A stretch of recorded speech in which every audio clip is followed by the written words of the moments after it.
Something has happened to me since that free webinar, since we opened up the channels.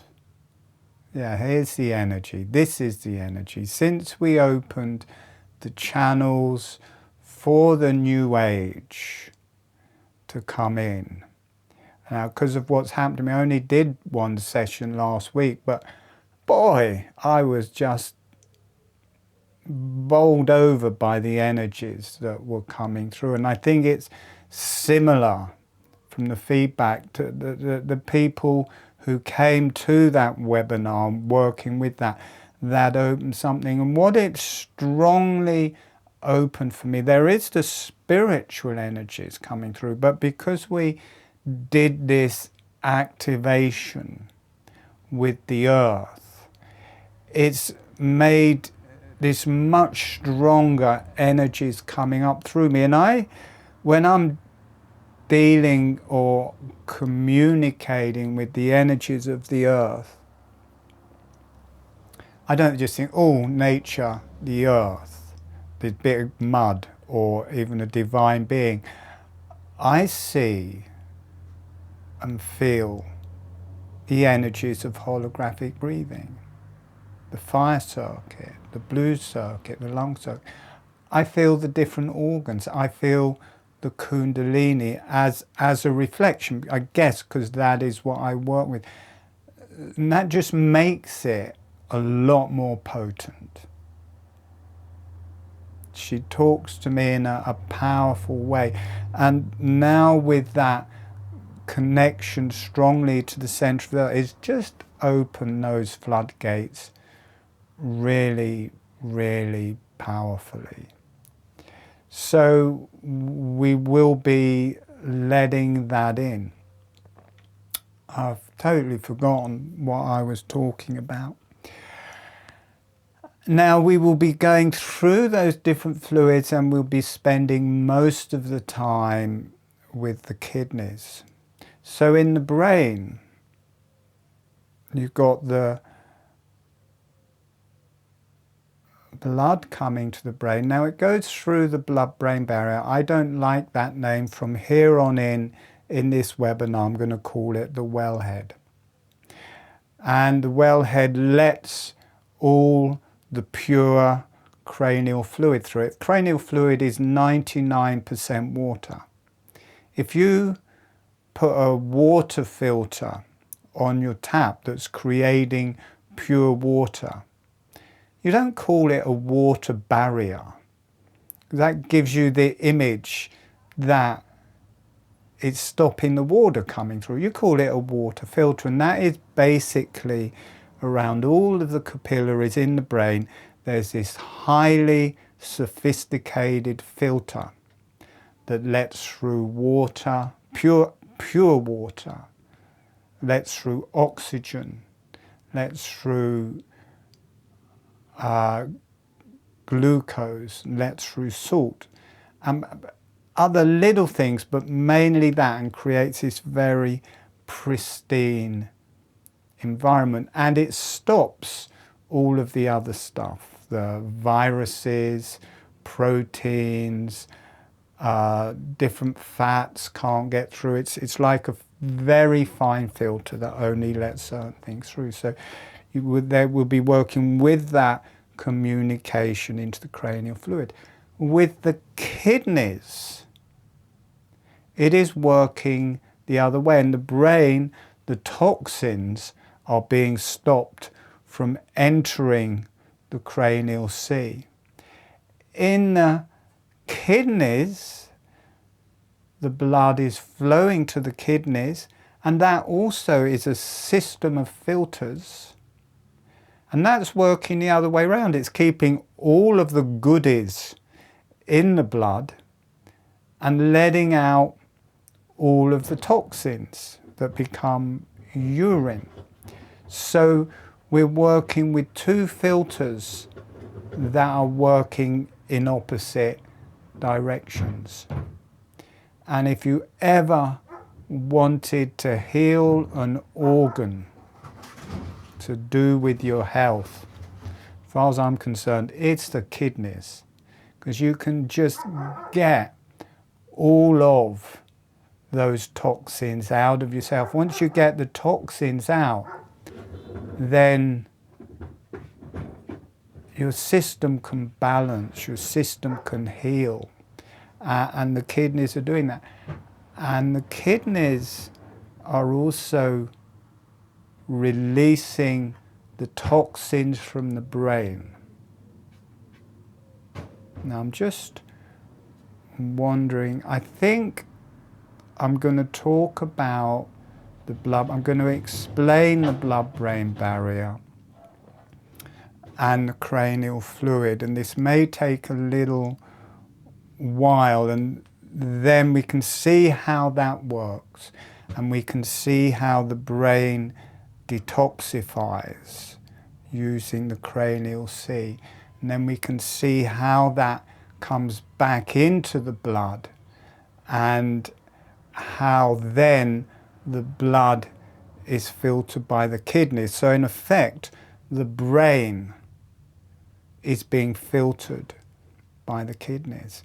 And it's an interesting thing, because all of the toxins go into the venous blood. So you'd think, oh, well, the kidneys are going to filter the venous blood. But no, the kidneys are filtering the arterial blood. What happens is all of the venous blood from the brain, from the whole body, comes to the heart. And then it goes to the lungs, and it's still all venous blood as it gets into the heart through those two ventricles. Venous blood, that goes to the lungs, and as it goes through the lungs it becomes arterial blood. So when it arrives back in the heart, it's full of oxygen, but it's still got all of the toxins. It's got rid of the oxygen, but it hasn't got rid of the toxins. And then that blood pumped into the aorta, which goes up first, and there's arteries going up to the brain and out to the arms, and then it goes down through the diaphragm, and then as soon as it gets through the diaphragm, there are two large arteries going out either way that connect into the kidneys. So all of that toxins comes back to the heart, gets pumped around the lungs, and the carbon dioxide is released, and you get oxygen, goes back to the heart, does this loop, goes down to the kidneys, then all of the toxins are released out of it, comes back into the venous blood and back to the heart as pure blood. So, and the kidneys are filtering a huge amount of blood, huge. 25% of the arterial blood coming out of the heart is going directly to the kidneys. They're filtering about 1 litre a minute, which is quite amazing. And that's clearing the toxins, it's working with hormones as well, it's balancing all sorts of things. Amazing things, but we're just more talking about the toxins, and then that is released down into the bladder, then out through the urethra. I just had to finish that energetically to get that energy moving out, and I can feel how that is actually relating to this hernia. As this energy goes down, that it's clearing through that area. So let's just look a bit now. I don't want to lean forward. Can you see that from there? Wave if you can see it from there. All right, good. So I should have painted one of the, I've got two arteries there. I should have painted one as a vein, but you've got an artery here and another artery there. That's, or not artery, capillaries, bringing the blood to the brain. And the cranial fluid is coming out of those. And the blood-brain barrier, which I'm not going to say again, the wellhead is the cells around the capillaries. So the wellhead is a 400-mile long filter. Beautiful, integrated, sophisticated filter. To call it a barrier is a total travesty. And I think it's part of a conspiracy to stop people evolving. Because my work about the brain, for me, is so obvious. I can't believe that scientists don't explain it as I do. I just can't. And if you think of that word, the blood-brain barrier, everybody knows that word. Everybody thinks they've got some kind of barrier. Most people, I think they've got it around their brain or something. But they think they've got a barrier dividing their brain from their body, or dividing their brain from the blood. And I had that image before I started doing holographic breathing, and it just went through in a whole different way. I'd heard people say, well, it's hard to get toxins out of the body because of the blood-brain barrier, which is absolute nonsense. But I'd heard things like that there's this barrier that stops things getting in and stops them getting out. So if there's mercury there, you can't get rid of it. But it's just not true. So let's just look at this filter. Now I can feel I might be going into too much depth, so I'm going to cut myself short after a while. I just want to give you an idea of it. So in the body, the endothelial cells which surround the capillaries have got wide junctions, and they just let any old rubbish come out of them. In the brain, all of the joins in the endothelial cells around the capillaries have got tight junctions, and this just lets through 100% pure water. And if there was no other way that the fluids could get into the brain, that would be it. There would just be that. But then the oxygen, the glucose, the salt, too big to get through a tight junction, and the endothelial cell's intelligent, and it gives those safe passage through the body of the cell, and that goes into the cranial fluid. Now here we have, I hope you can see that, this is the blood, this is the endothelial cell, that is the nucleus, and this at the bottom is the tight junction. That only lets through pure water, and then more water just goes through by osmosis, and then it holds everything else inside, and it lets oxygen, glucose and salt through. And you end up with the cranial sea. I'm not going to describe what happens in the ventricles, but it's the same process. There's cells with tight junctions, they only let through that. So you end up with this pure cranial sea. Now I was going to talk in more depth about that, but I don't think, well, let's, do I want to? Okay, we will do it. We will do it because it's so simple. In the body,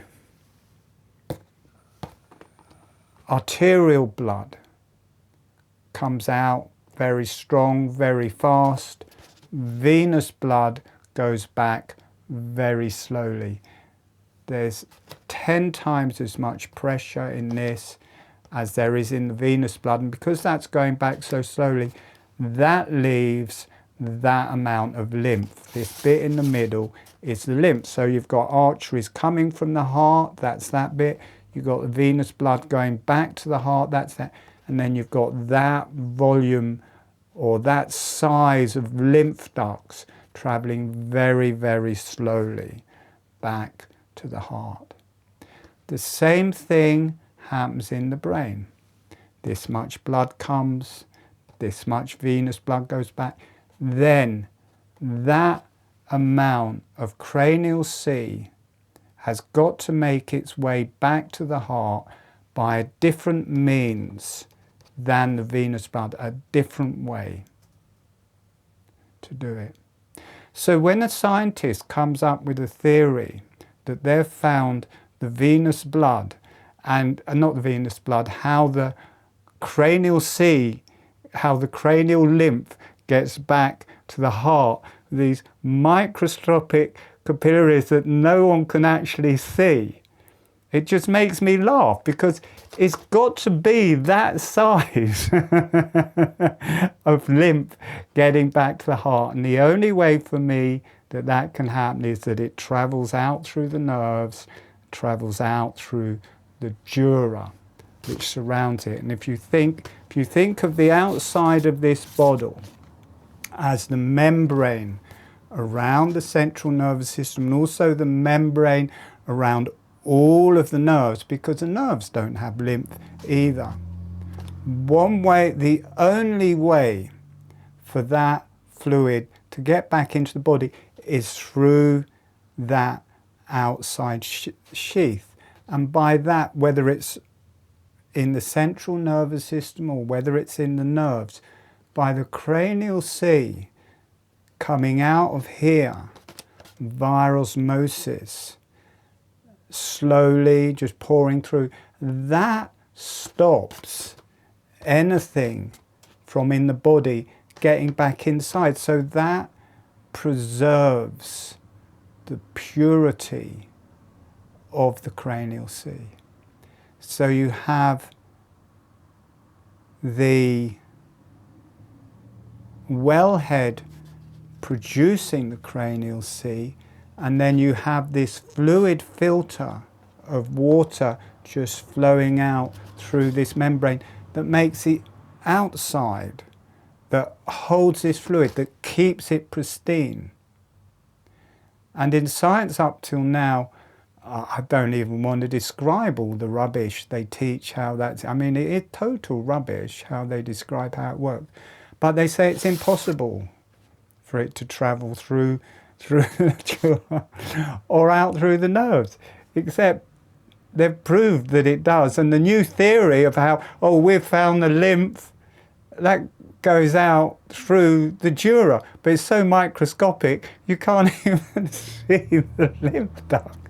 So anyway, one day, probably when I've gone, they will come through. Women had the same thing with clitorises.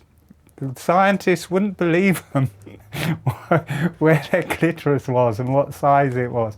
It took a woman 10 years to actually get them to admit the size of the clitoris. I think, it made me so mad when I started discovering this and talking about it.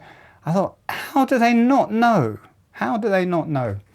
I think they do. But anyway, if you want to look into that in more depth with meditations for that, on my website, free of charge, there's all of the meditations for how to work with the cranial C, how it's made, how it travels. So I just wanted to give a brief bit of that. The arterial blood coming to the body, coming to the kidneys, coming to the brain. The yellow energies, the wellhead, comes through the wellhead basically, and the astrocyte cells also connect. You've got the endothelial cells around the capillaries, and then around that all the legs from the astrocyte cells, they connect, and they also make tight junctions, and they regulate the blood flow, and they regulate the amount of fluid coming out. So the fluid comes into the space, but it also comes into these arms and legs of the astrocyte cells and flows through those. And then the arms and the legs of the astrocyte cells take all this fluid and oxygen, and they stick their hands and legs on nucleuses of neurons and different areas, and the synapses and everything, and they feed all of those. So all of that nourishment is delivered to the different areas. The cells in the brain create carbon dioxide. There's no wellhead around the venous blood. The cells are open, so all of the fluids, all of the carbon dioxide, all of the toxins can flow into the venous blood, and it will absorb toxins. I can't see any reason. Maybe it can't absorb mercury, but I can't see any other way it will get out. It should absorb mercury, and those toxins can clear through the venous blood, and then the cranial lymph, which is what left, flows out mainly down through the nerves and out through the membrane around the nerves, or directly through the dura, and then that is picked up by the venous blood in the body or in the lymph in the body and comes back to the heart. And then that is all, or 25% all that, through the kidneys, filtered again. So today it was kind of quite something, and I haven't gone into it precisely because I wanted to give you a picture of those filters in the brain and then how it's filtered by the kidneys. So the kidneys are actually filtering the brain. So you want to clear your brain, if you want to get toxins out of your brain, work with the wellhead. Don't think you've got a barrier. You know, just thinking you've got a barrier keeps toxins in your head. It's images, very strong things. You have an image of a barrier in your brain and this thought that toxins can't get out. Lo and behold, that is what's going to happen. But if you have an image of a magnificent filter that creates this wonderful sea, and then there's this fluid filter around it. It's not a membrane, it's not a barrier around it, where the fluid is just gently flowing out through it, all through it. That is a completely different image. People just learning that will clear a global block on ascension and people evolving spiritually. Now, I'm not claiming to be right, it's a theory, but so is the rubbish that they're putting out in anatomy books of how it works. It's a theory, and you can see if you go on my videos, I've also done picture book descriptions, and I show how they do it and how it's just literally impossible. So it's a theory, but if you take the principles of that and apply them to how you view your brain, it will start waking up. If you view it, oh, I've got this barrier there that nothing can get through. You know, what's that going to lead to? Aging, disease, things getting old and hard. But you've got this lovely, just magnificent fluid flowing down and easily flowing out through the venous blood and taking toxins. I've got to stop myself from sneezing. I'm not allowed to sneeze. And also the toxins releasing out through the nerves and away. This is how I healed Lyme's disease. I didn't work it out, I just had the experience of all of that happening. And then later I started reading up and I thought, well, I'm right. They're wrong, I'm right. And then I started painting the pictures. And now we've got this this new theory. It's not stupid. It proves what I say to one extent, because rather than saying there's two fluids, they're calling the interstitial fluid cranial fluid, and all one fluid. So they're agreeing with me that it's all one fluid and that it goes out through the dura, but in such a small amount you can't see it. All right, that's my rant over.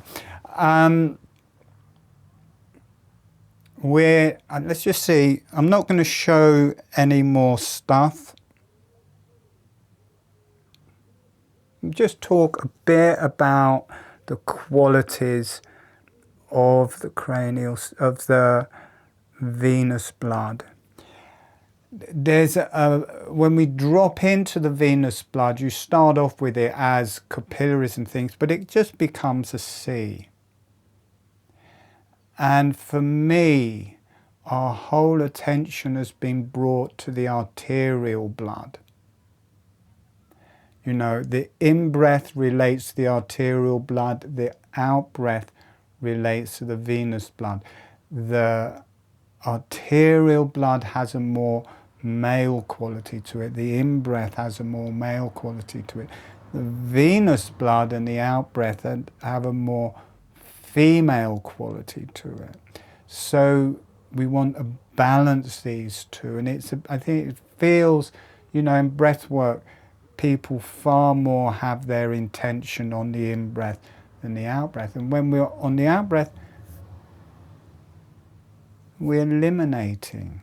We're throwing out toxins, we're throwing out carbon dioxide. So just being aware of the out-breath, you start eliminating. And then you're aware of the venous blood, it's carrying all of these toxins to be taken out of your body. So the out-breath, the venous blood, just by becoming aware of that, you learn how to detox your body. And I just really, as soon as I start feeling the venous blood, I feel my kidneys starting to pulse, even though it's not directly the venous blood that arrives at the kidneys, but it's pretty close. It becomes arterial blood for a small amount of time, and then that flows.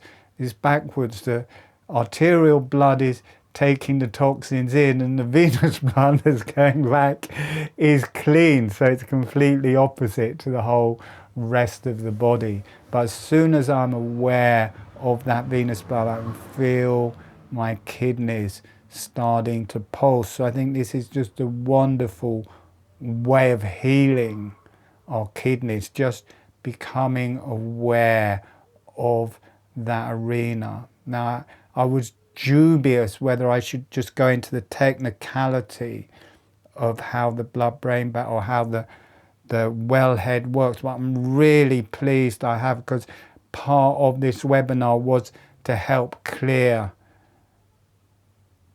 that universal global block, at least in the people are here, just by giving people a new vision and removing a word.